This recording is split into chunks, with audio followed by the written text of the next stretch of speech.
Magandang umaga mga kapatid. Ngayon po ay makakasama natin si Pastor Jaire para sagutin ang dalawang tanong tungkol po sa naging word natin kanina. Magandang umaga po, Pastor Jaire. Magandang umaga rin naman at magandang umaga sa ating lahat. Kamusta po kayo?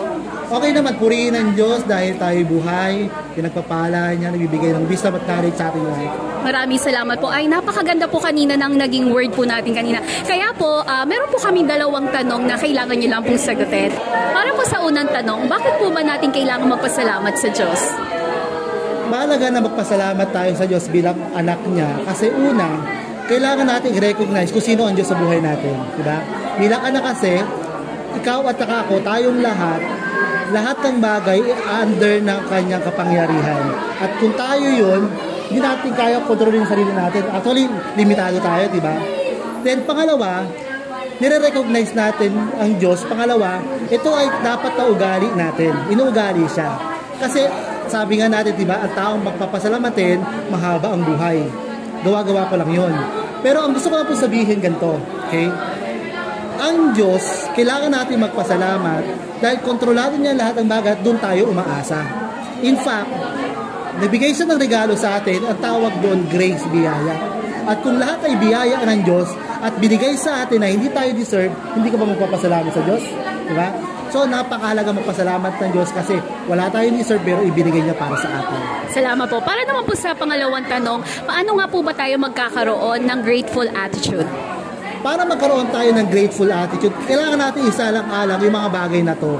Una, dapat buksan natin yung mga mata natin. Bubuksan natin saan? May mga maliliit na bagay na hindi natin nakikita na biyaya ng Diyos sa atin. Na araw-araw ka gumigising, na ikaw ay humihinga, na every time na papasok ka or may pupuntahan ka, iniingatan ka.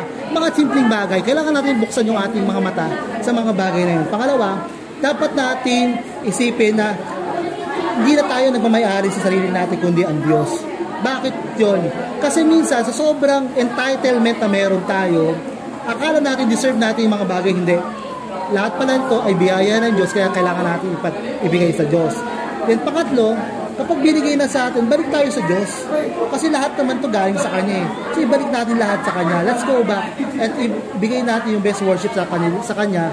At kung bumalik tayo sa Kanya, kailangan natin sabihin kung ang kabutihan niya sa atin. At siyempre, kapag sinabi natin, ibalik natin lahat ng kapurihan sa Kanya. Yan yung ugali. Yung pag-ugali na dapat makita mo, dapat hindi sa sarili natin, hanggang bumalik tayo doon sa original na lahat ng bagay ay worship sa Diyos. At in fact, ang pagpapasalamat ay isang worship sa ating Panginoon. Maraming salamat po at din lamang po. God bless mga kapatid. Magkita-kita po ulit tayo next week.